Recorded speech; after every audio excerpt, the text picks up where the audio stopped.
आम्हा सर्वांना आपण द्यावा.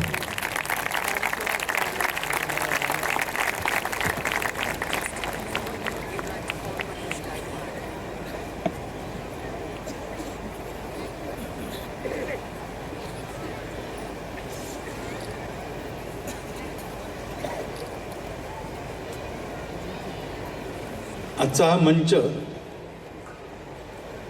कर्मवीरांचा मंच आहे. अशा सर्व मान्यवर कर्मवीरांना मी अभिवादन करतो. उपस्थित सर्व सज्जन माता भगिनी, करणाऱ्यांनी सांगितलेलं आहे, त्याच्यामुळे त्या वेगळं काही बोलायचं नाही आहे. फक्त जेव्हा मी म्हणतो करणाऱ्यांनी सांगितलेलं आहे, याचा अर्थ करणारा एक वर्ग आहे आणि पाहणारा आणि टाळ्या पिटणारा दुसरा वर्ग आहे असा शब्दशः होतो. पण एखादा देश मोठा होतो, एखाद्या देशातल्या समाजाची गुणवत्ता वाढते, तेव्हा करणारे आणि वावा करणारे असं असून चालत नाही. सगळेच करणारे असावे लागतात.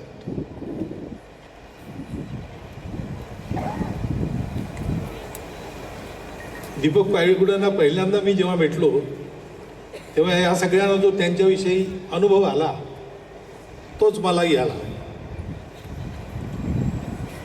की खरं तर हा माणूस राजकारणासाठी नाहीच आहे. आणि आता त्याला हे कळलेलं आहे की आपण त्याच्याकरता नाही आहोत. समाजाच्या क्षेत्रात प्रामाणिकपणे निस्वार्थ बुद्धीने आपलं कर्तृत्व हे लोकसेवेकरता खर्ची घालायचं, हे खरं जीवन, अशी त्याची भावना आहे.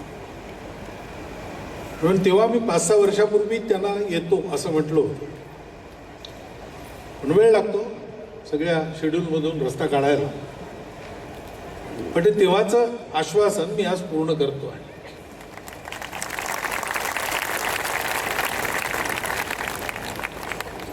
असे करणारे आपल्या समाजात पुष्कळ आहेत. बिघडवणारे जितके आहेत त्याच्यापेक्षा घडवणारे पुष्कळ जास्ती आहेत.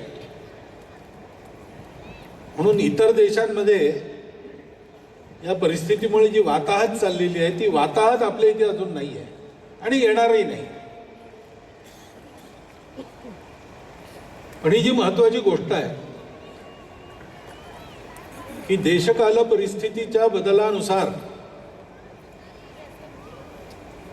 स्वतःला बदलणे, पण बदलत असताना ज्या अधिष्ठानावर आपले पाय पक्के आहेत आणि काळाच्या अशा अगणित आवर्तनातून, बदलातून, परिवर्तनातून आपण आपलं स्वत्व जपत सुखरूप पुढे आलेलो आहोत,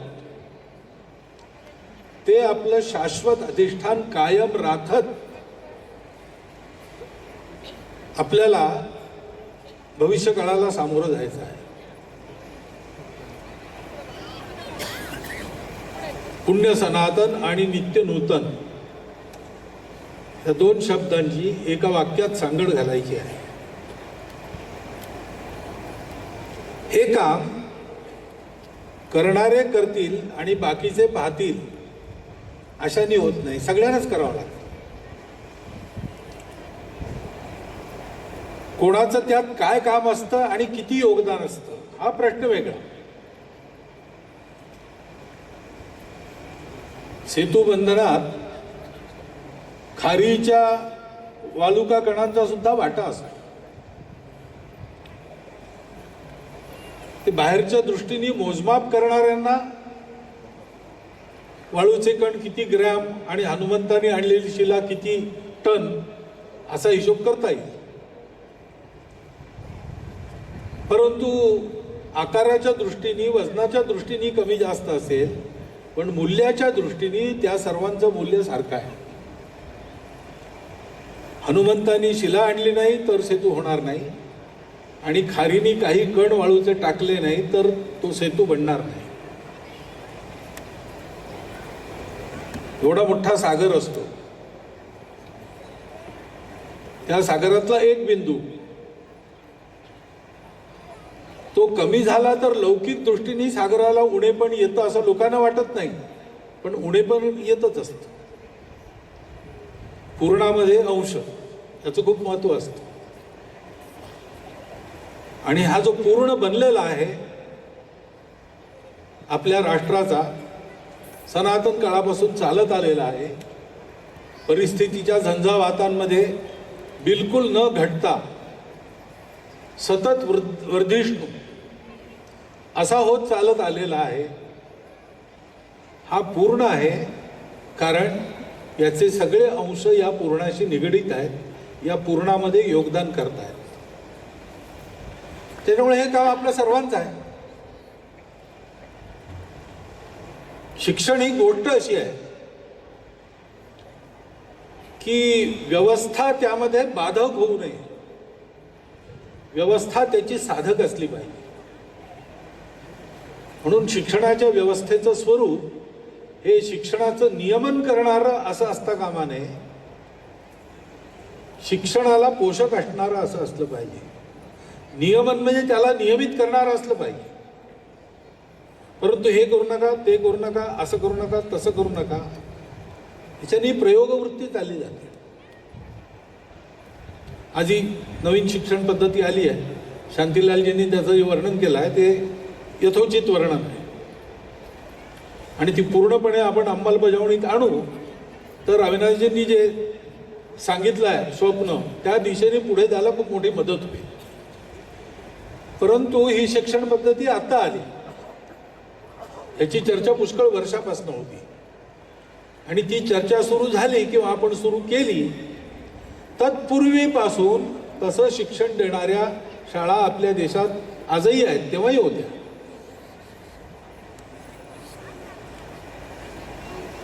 त्या शासनाच्या व्यवस्थेच्या अंतर्गत नव्हत्या चालल्या, त्या समाजाधारित शाळा होत्या आणि आहेत. आता परवाच मी मंगलोरजवळ एक कल्लडका आहे, तिथं जाऊन 2,000-2,500 मुलांची शाळा आहे. तो बंटवाळ तालुका आहे, त्या तालुक्याच्या कल्लडका परिसरात जी 40-45 गावं आहेत, त्यातले विशेष करून आर्थिक दृष्टीने, सामाजिक दृष्टीने मागासलेल्या वर्गातले सगळे तिथे शिकायला येतात.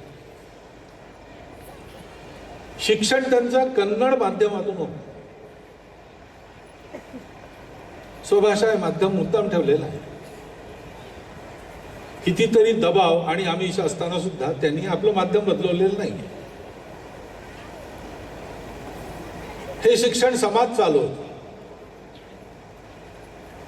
आणि त्याच्यामुळे त्या सगळ्या विद्यार्थ्यांना शिक्षण, गणवेश, पुस्तकं, एक वेळचं जेवण हे सगळं निःशुल्क आहे.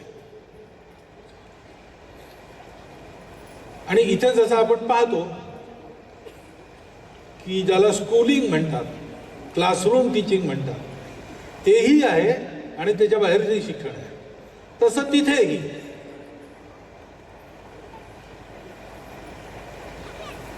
सुरुवात होते विद्यादात्री सरस्वती आणि विघ्नहर्ता गणेशाच्या पूजानी रोजची. सगळे जाऊन तिथे नमस्कार करून येतात. आणि मग शिशु कक्षातल्या मुलांना घरातली लहान सहान कामं कशी करावी, खोली स्वच्छ कशी करावी, अमुक एक चटणी कशी वाटावी, छोटी मोठी कामं घरात करावी लागतात, भाजी कशी चिरावी वगैरे, इथपासून त्यांच्या शिक्षणाची सुरुवात होते. हसू येईल पण जरा पहा आपल्या अवतीभोवती, आज घरात पाहुणे आले आणि त्यांना वाढप करायची वेळ आली तर कसं वाढावं याचं ज्ञान आपल्या घरातल्या मुलांना नाही आहे.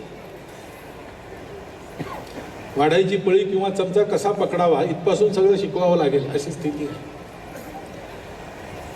बाकी सगळं आहेच. त्या शाळेचा निकाल जेव्हा लागतो तेव्हा ती शाळा नेहमी वरच्या याच्यात असते, सहजासहजी प्रवेश स्थिती मिळत नाही आणि वशिला वगैरे चालत नाही. आणि त्यांचा कार्यक्रम झाला, सगळे पालक 7-8 हजार लोक हजर होते. तो नेहमी कार्यक्रम संध्याकाळी 4ला सुरू होतो, रात्री 10 पर्यंत चालतो. सगळे येतात, पाहतात, जेवण करून जातात. मी जाणार असल्यामुळे ते त्यांनी छोटा कार्यक्रम केला होता. पण ते सगळे इतके समरस होते, शाळेतले आचार्य, शाळेत विद्यार्थी, पालक, आणि इतकं सुंदर प्रात्यक्षिक त्यांनी केलं, एकही क्षण वाया जाऊ दिलेला नाही. आणि शाळेच्या संचालक समितीच्या अध्यक्षापासून तर त्या शाळेमध्ये 20 मतिमंद आणि 20 दिव्यांग मुलं आहेत, त्या प्रत्येकापर्यंत प्रत्येकाने काही ना काही काम केलं. विद्यार्थ्यानं तर ती जी 15-20 प्रात्यक्षिकं झाली त्याच्यापैकी कमीत कमी एका प्रात्यक्षिकात भाग घ्यायचाच आहे त्या मुलांसहित.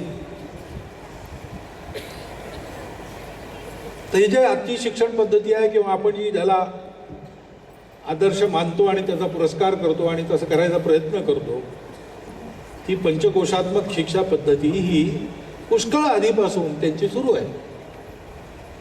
अशा अनेक शाळा आहेत, प्रयोग आहेत.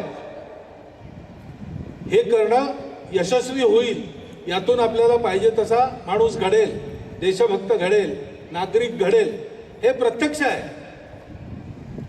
हे सिद्ध करायची आवश्यकता नाही. आता जाऊन पहा, कमीत कमी 500 अशी केंद्र आपल्या देशभरात चालू आहेत आणि सगळेजण उत्तम योगदान करतात. हळूहळू ती पिढी, तिथे तयार झालेली पिढी ही आपल्या प्रशासनात सुद्धा येत चालली. परंतु आपला देश इतका मोठा आहे की हे सगळ्यांनी मिळून पेलायचं शिवधनुष्य आहे. आणि म्हणून आपल्या सर्वांमध्ये काही गोष्टी अशा असल्या पाहिजे, सर्वांनी याच्यात योगदान करायचं. शिक्षणाचा विषय हा चौकटीत अडकू नये म्हणून तो समाजाधारित असणं आवश्यक आहे. म्हणून सगळ्या समाजाने त्याचं पोषण केलं पाहिजे. आणि पोषण करायचं असेल तर मग 4 गोष्टी पाहिजेत. हनुमान जेव्हा सीता शोधायला निघाले महेंद्र पर्वतावरून, स्वगौरवाचा परिचय झाला आणि त्यामुळे स्वरूप भव्य झालं आणि मग त्यांनी मारली उडी. तर त्यांच्या मार्गात विघ्न आली लंकेपर्यंत. मैनाक पर्वत आला. हनुमंतांनी ओळखलं की हा जो आलाय आडवा आलेला आहे, पण तो सदिच्छेपोटी आलेला आहे. त्याला वाटतं मी थकून जाईल, विश्रांती घेतली म्हणजे आणखी वेगाने काम करेल. तर त्याचा अपमान न करता त्याला बाजूला सारायचं म्हणून त्यांनी हात दाखवला, हात लावल्यासारखं केलं मान ठेवायला आणि हाताचा दबाव देऊन त्याला दाबून टाकलं. अपमान न करता बाजूला केलं. पुढे एक सुरसा आली, ही परीक्षा घेण्याकरता आली होती आणि तिने सांगितलं की मी तुला खाणार जाऊ देणार नाही, कारण मला ब्रह्मदेवानी सांगितलं आहे इथून जाणाऱ्यांना मी खाऊ शकतो. हनुमंतांनी मला रामाचं काम करायचं आहे, चांगलं काम करायचं आहे, तू कशी काय? तर ती म्हणाली मग तू माझ्या पोटात जा तरच पुढे जाऊ शकशील. तेव्हा हनुमंताच्या लक्षात आलं की ही परीक्षा आहे, संकट नाही आहे. तिने हा वाचल्यावर हनुमंत मोठे झाले तिच्या जबड्यापेक्षा. तिने आणखी जबडा मोठा केला. असं पुष्कळ चालल्यावर हनुमंताच्या लक्षात आलं की सूक्ष्म होऊनच काम केलं पाहिजे, नम्र होऊनच काम केलं पाहिजे. ते एकदम छोटं रूप धारण करून तिच्या जबड्यातून आत गेले आणि बाहेर आले आणि म्हणाले तुझी अट पूर्ण झाली. तिने हनुमंताला आशीर्वाद दिला. लंकेत पोहोचले तेव्हा तिथली लंकिनी देवी आली.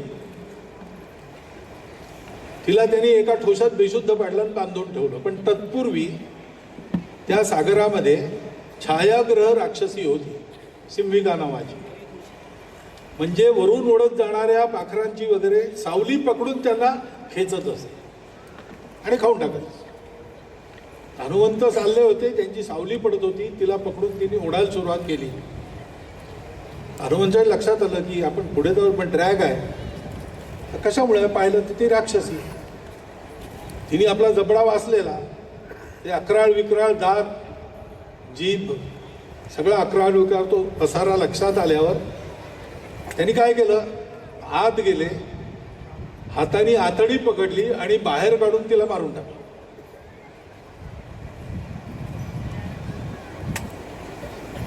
आता हा हनुमंतांचा पराक्रम पाहिल्यावर सगळ्या देवता आकाशात गोळा झाल्या, त्यांनी पुष्पवृष्टी केली आणि हनुमंताची स्तुती करत असं म्हटलं, यस्तु एतानि चत्वारी वानरेंद्र यथा तव.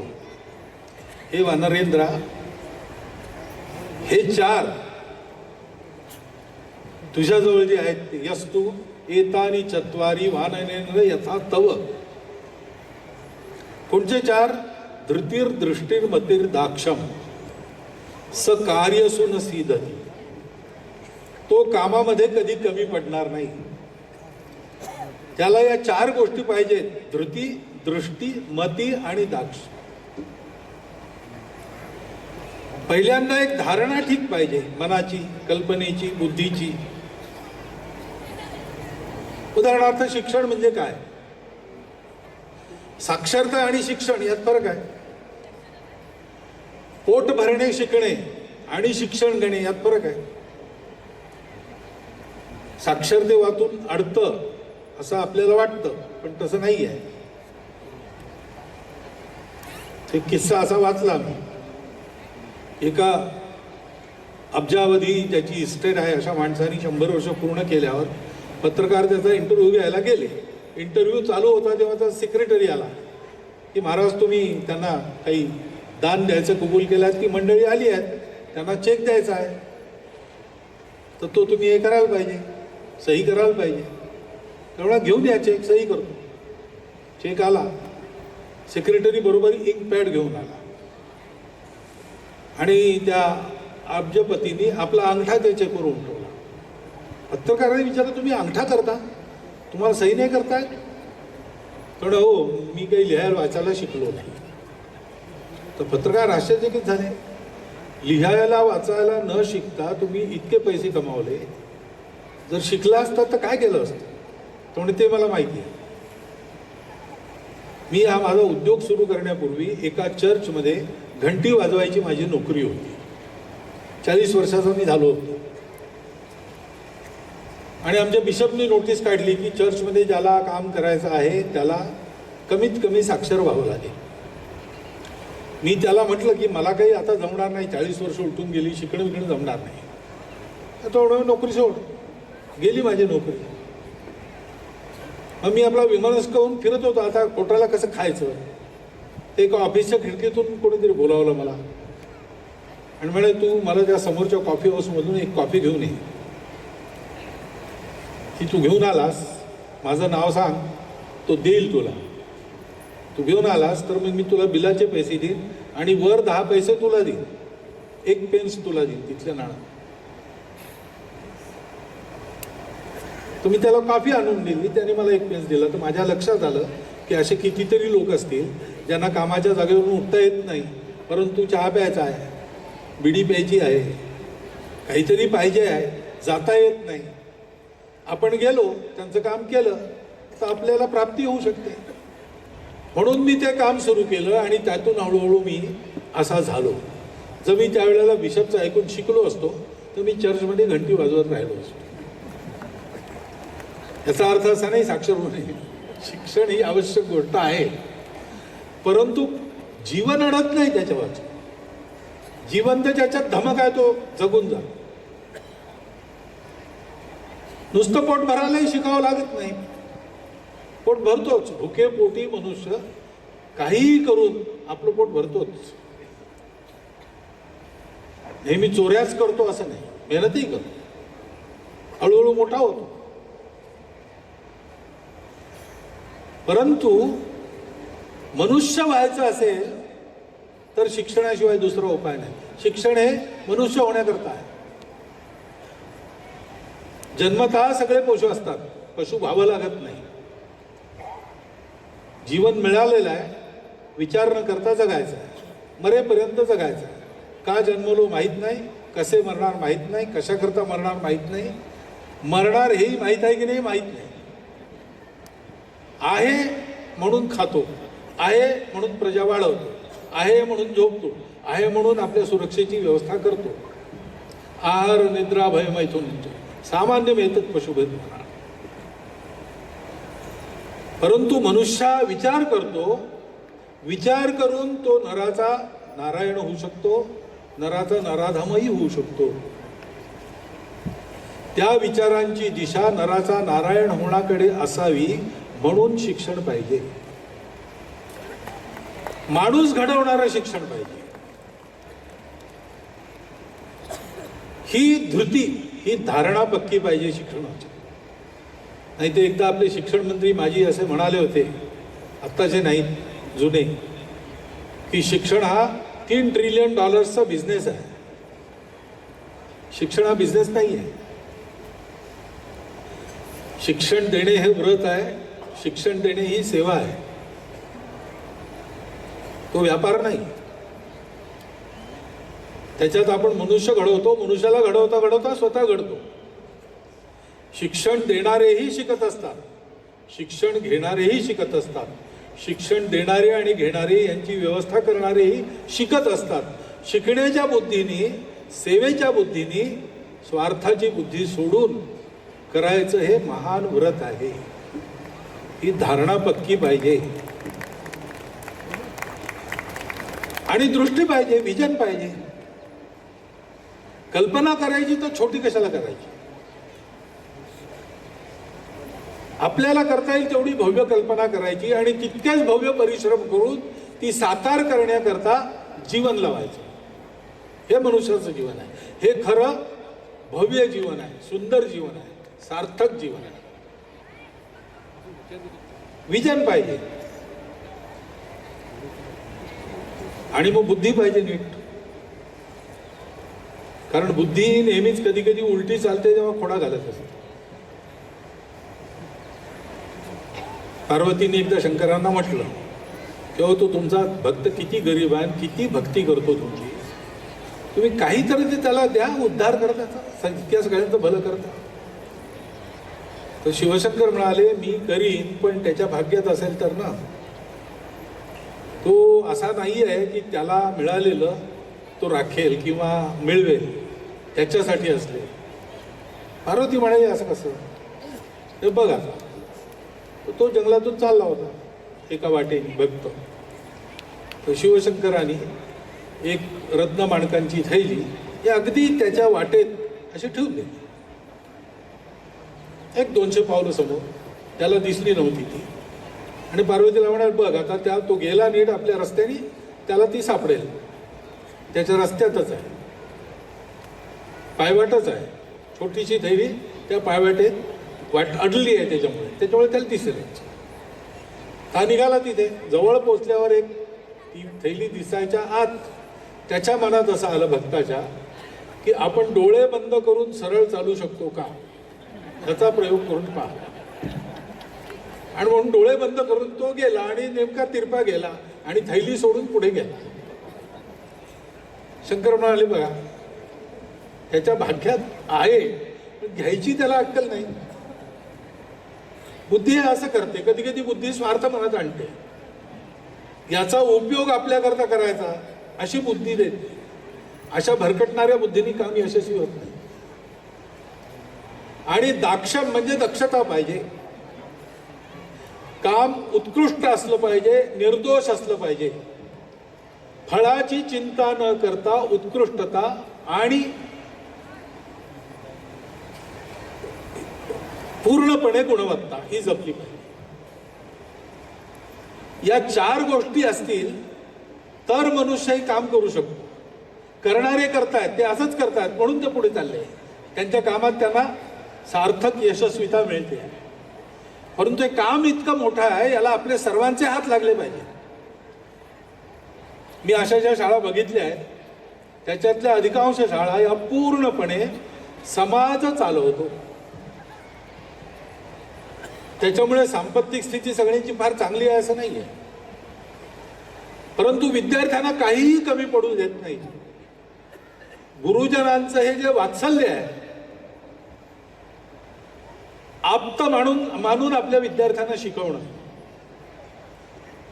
त्यांच्या स्तरावर उतरून त्यांना आपल्या स्तरापर्यंत वर उचलणं, ही त्यांची जी कार्यशैली आहे. त्याच्यामुळे त्या शाळा याही परिस्थितीत पालकांच्या समर्थनावर चालतात आणि चांगल्या चालतात.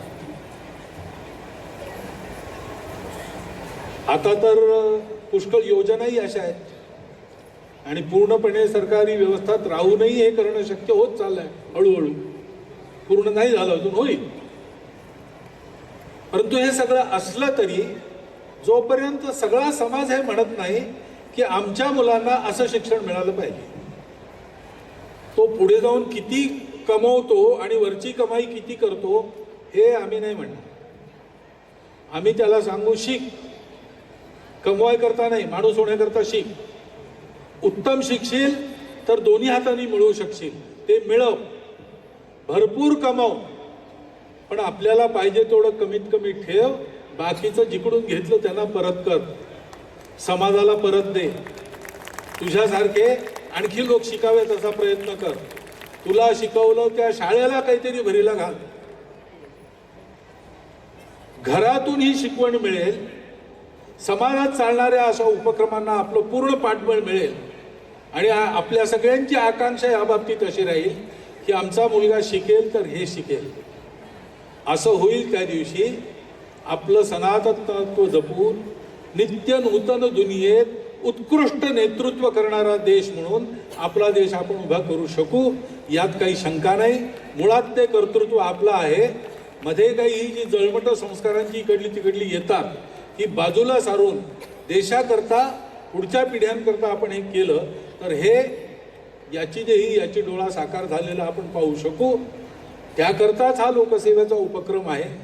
त्याकरताच इथे मंचावर बसलेले लोक आपापलं काम करत असतात आणि आपापलं काम नेमून दिलेलं ते आहे, त्याच्या बाहेर जाऊन पुष्कळ काही करत असतात. आपणही असंच करावं अशी विनंती करतो आणि असं पाहायला आपल्याला मिळावं अशी आपल्याला शुभकामना देतो आणि आपल्याला धन्यवाद देऊन माझे 4 शब्द संपतो.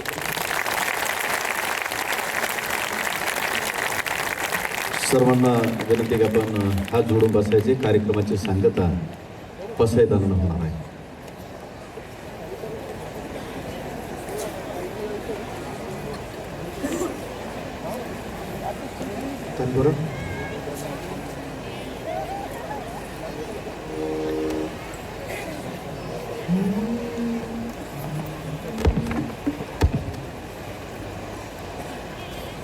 आता विश्वात्मके देवा